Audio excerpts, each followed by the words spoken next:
Right now, I'd like to welcome to the program a very special couple here, Ariel and Shya Kane, and we're going to talk to them about their book, How to Have a Match Made in Heaven, and some other things, including their radio show. Good evening. Well, good evening to you, Joel. Hello, Joe. How are you guys? Thanks for joining us. Well, thank you. It's lovely to be here. We're great. Let's start out in a nice traditional way. Tell us about yourselves, because, you know, you guys have a vast background in relationships. And so tell us how that started. So. Well, we didn't start out that way. I was going to say, did it start with a fight? No, we had both of us had a vast background in a lot of dating without relationship happening very well. Mm-hmm. But we've been together for about 30 years, Shya and I have, and we've been married for more than 28. Congratulations. Well, thank you. And in 2007, we actually wrote our first book on relationship that won the Nautilus Book Award, Best Book a Year in Relationship. And so our sequel really is about what we've discovered about a transformational approach to dating and relating and marriage, and so how to keep it fresh. Basically, we share the way we live and what's worked for us.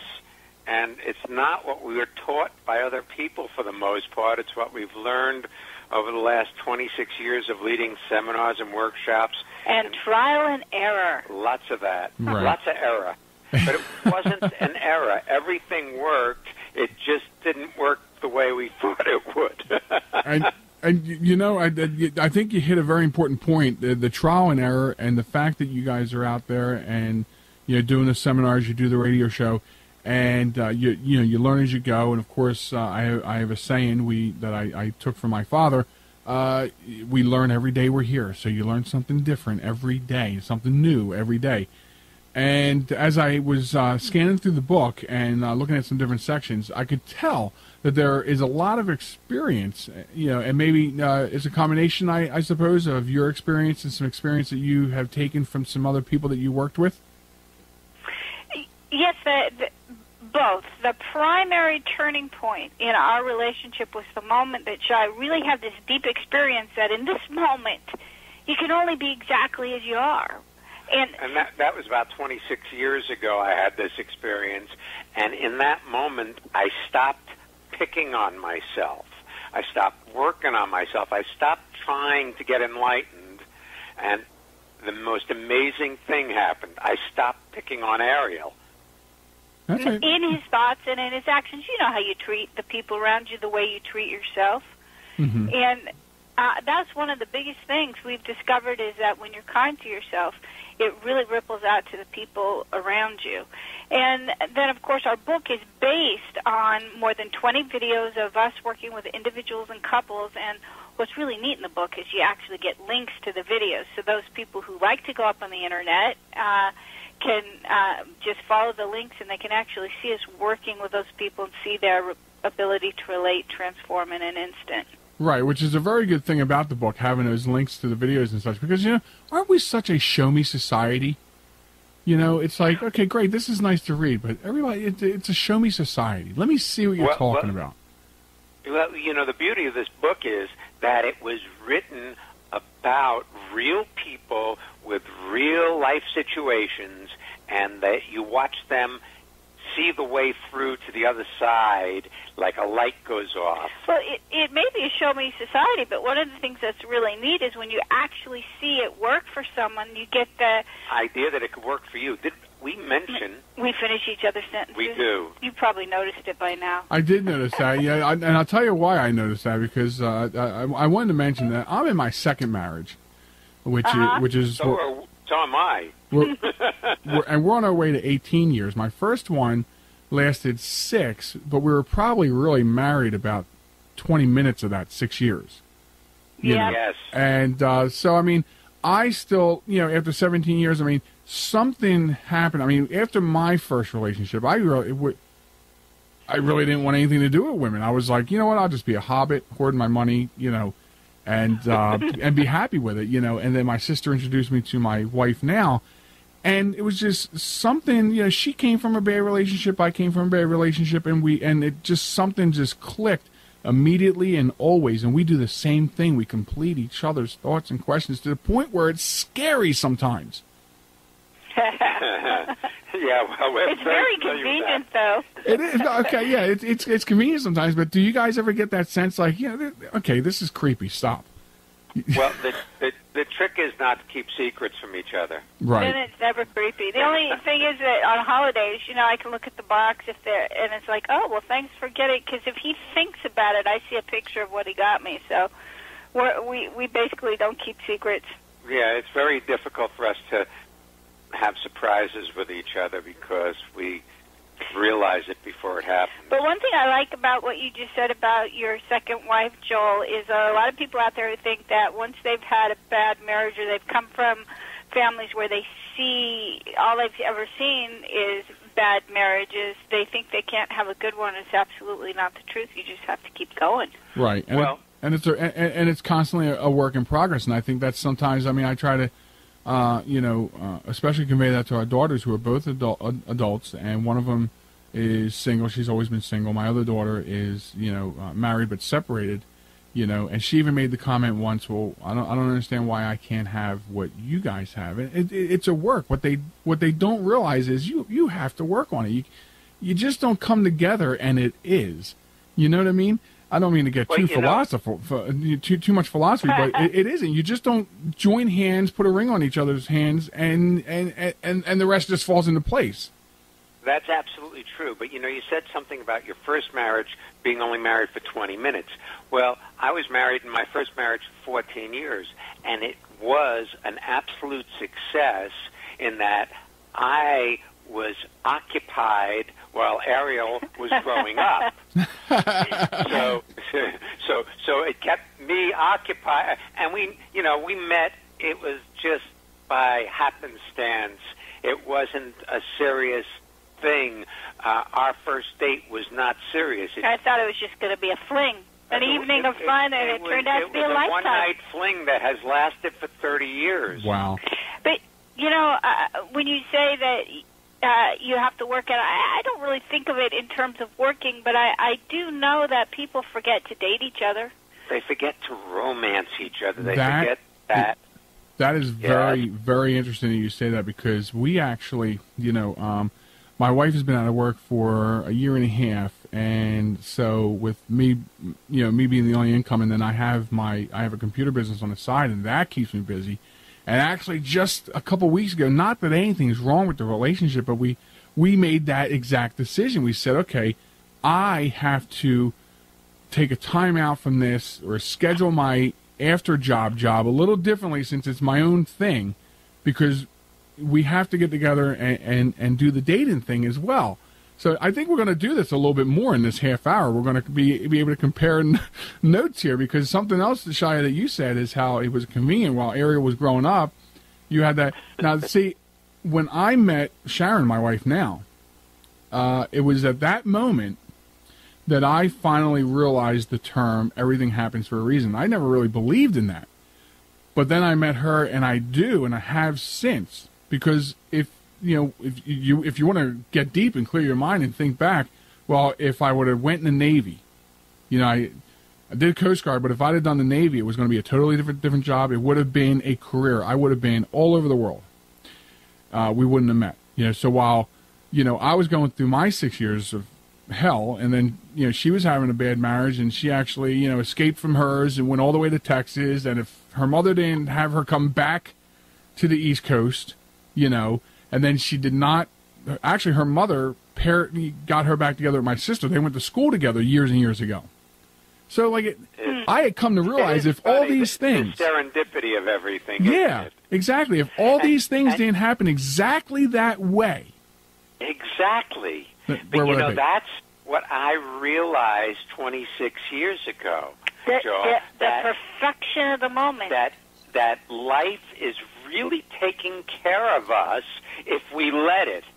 But we usually put our fingers into the machine and wonder why our hands are bloody. Right.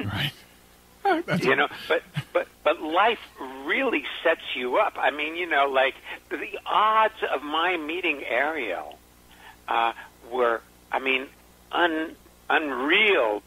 I mean, I could have won the Moneyball easier. Mm-hmm. She grew up in Oregon. I grew up in Far Rockaway, New York. Wow. I can hear that in your voice, by the way. Yeah, I'm 17 years older than she is. And, you know... You wouldn't know it, though. If you go up on our website, you'll see him. You would not know that he's going on 72. It's a current picture, too. No, absolutely. I don't act that way either. You know, what happened to me 26 years ago was I discovered the current moment. I really had an experience of living in the moment of my life, and each moment since has been unique. So it's like I'm not living the same old, and that what I majorly discovered about relationship is you gotta listen to what your partner's saying, and if you hear what they're saying from their point of view, and you don't try to manipulate or change it, but just hear it, magic. Right. Mm. You know, you talked about setting up times for dates. I suggest mini dating. I mean, not only, you know, like put yourself on your to-do list, which, you know, there's a chapter in the book about that, but mini dates, I mean, like, we'll just take a moment, hold hands, walk out and get the mail. Or if you're actually with each other in those little minute moments, your life and your relationship becomes really sweet and magical. And rich. And intimate. Yeah. Yeah, I absolutely agree. It's you know, I'm really enjoying listening to you guys and having this conversation.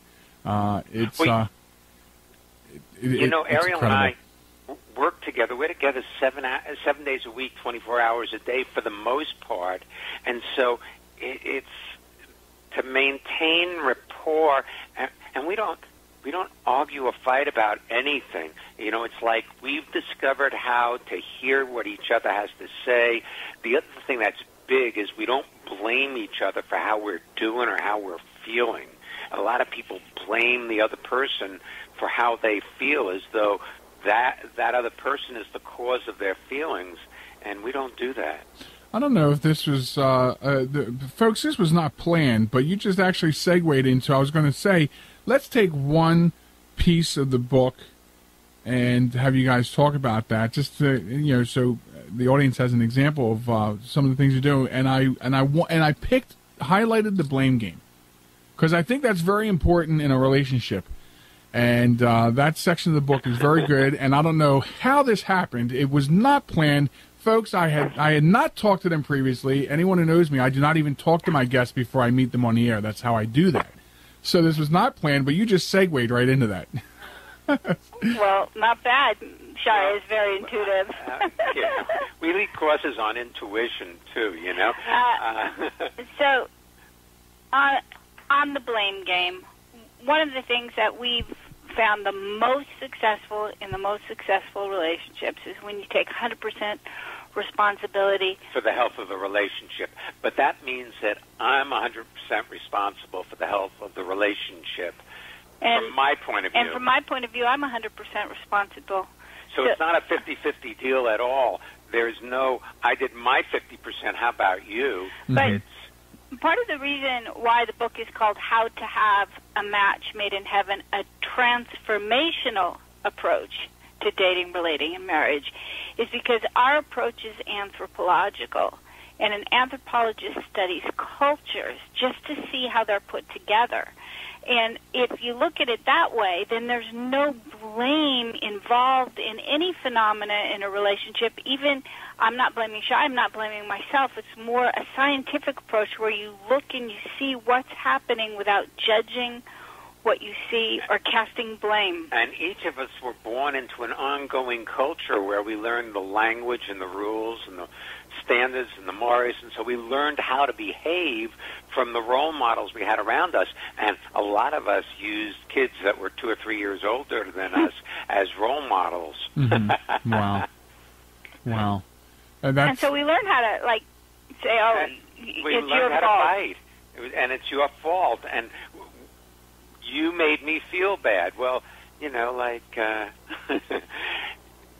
we've discovered that we could contribute to not supporting each other, but our feelings are our own, and they're not caused by the other person, and that takes a huge amount of pressure off of Ariel to keep me happy, and vice versa.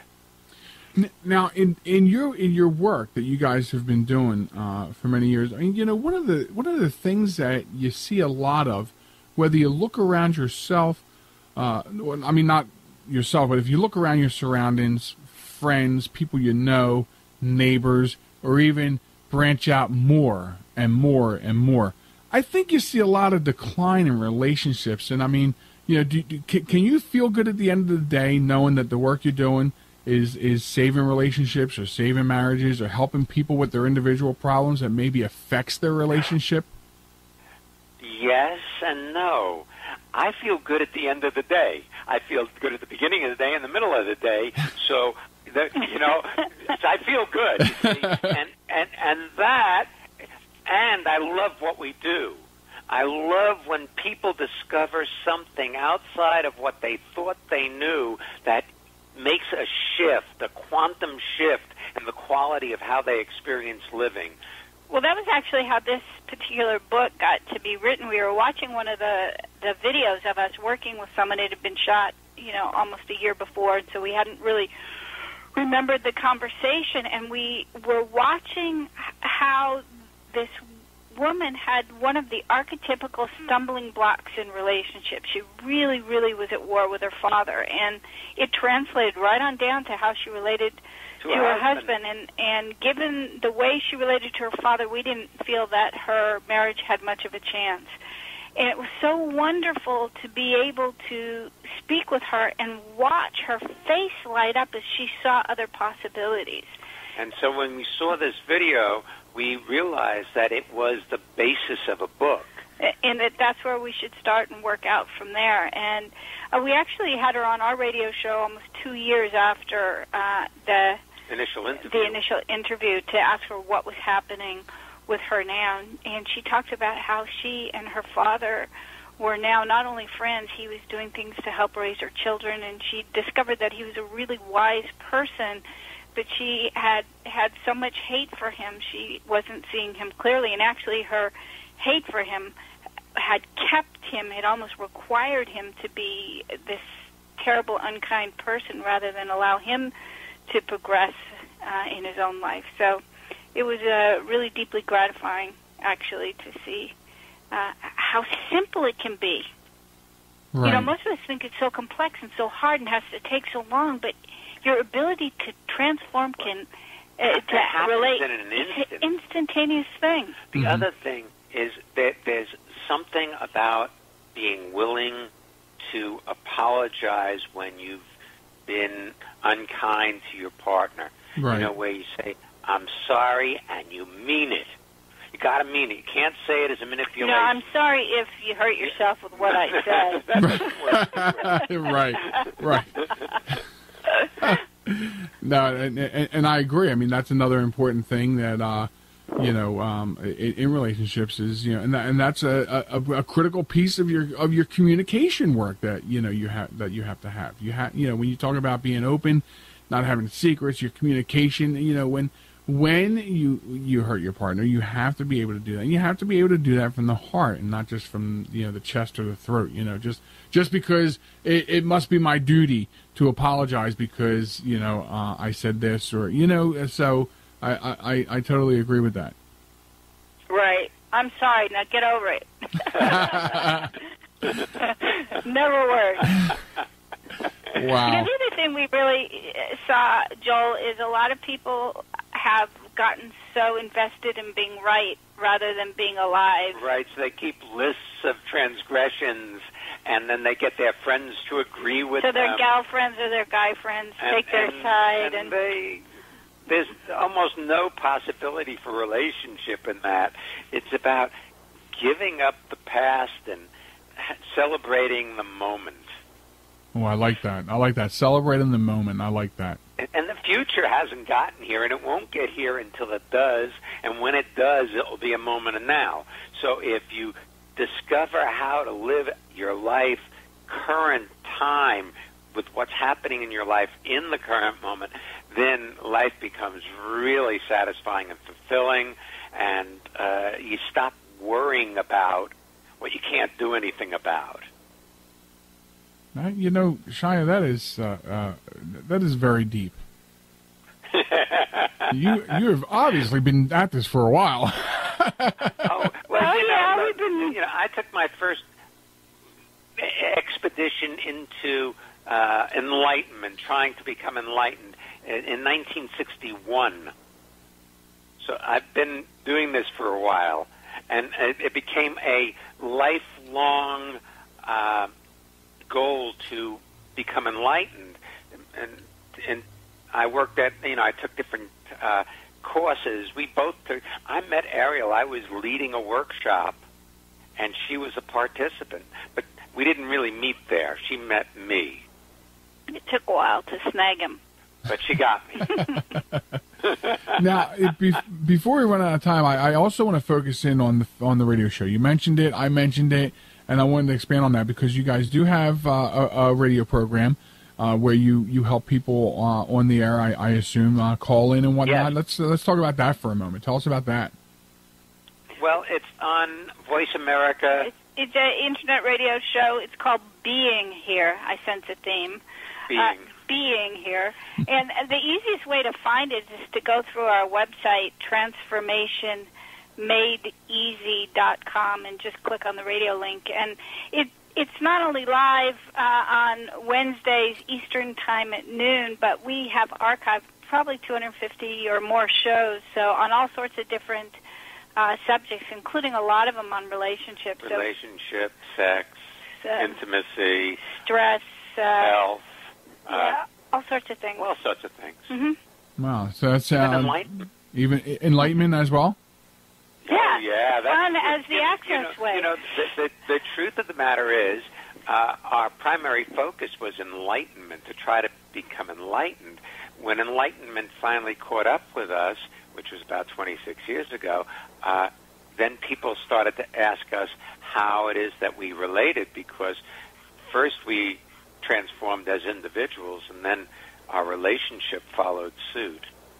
And so we started doing things that we didn't learn. Our seminars actually came into being by request, where people said, I noticed something really different about you now. Please come they knew us to our when families. We were working real hard to become enlightened, and now you're not doing anything, but you look awfully good. What are you doing now? Come and speak to our company. Come and speak to our friends. Right. So we did, and that's how... That's why our first book is called Working on Yourself Doesn't Work. That's right. I'm going to ask this final question. I understand that you're asking this question quite a bit, but before we let you go, are you guys still on your honeymoon? Absolutely. Oh, yeah. Absolutely. Absolutely. The body, there's a song. I'm not as good as I once was, but I'm as good once as I ever was. and that's a very good song. That. Well, I got to tell you, I'm sorry, go ahead. You were going to say, Ariel? Nope, that's it. Really. We're gonna have your website, transformationmadeeasy.com, information about your show, information about the book, where they can get it, all that stuff detailed on our blog, on our website, and of course they'll stay there until the end of the world, whether that be Friday or whenever.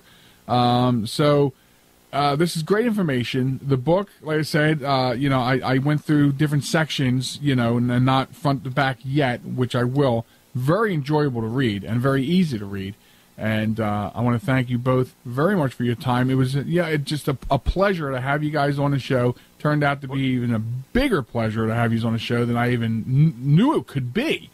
And I'm glad. Oh, Joe, it was fun. For us, too, And who knew? It was a date. It was a date. Yeah, see that? And I got to tell you, at the beginning of the interview, I felt good, and I feel good at the end of the interview. How about that? Excellent. We're really happy we could spend this time with you. Yes. Well, we can do it again. We should stay in touch, and we can even bring you back again, and we even offer an exercise here on our show, kind of like loop what you're doing over here for a time or two. Excellent. Because we love to talk. We like being with people. We like possibilities. And that's why we're all on talk radio. That's why we're all on talk radio. We all love to talk. Right. There you go. Ariel Shya, thank you. And we'll do it. Thank you so very much. Have a great Christmas, Merry Christmas, Happy New Year, and we'll stay in touch. Look forward to having you back on Behind the Mic in the near future. Thanks so you, much, Sarah. Joe. Take care, guys. That Bye. was Ariel and Shya Kane, and boy, aren't they great. The book is called How to Have a Match Made in Heaven, a transformational approach to dating, relating, and marriage. TransformationMadeEasy.com is the website. We'll have that all hooked up. Listen to the show live Wednesdays at noon, or go to the website I just mentioned, and you get the archives.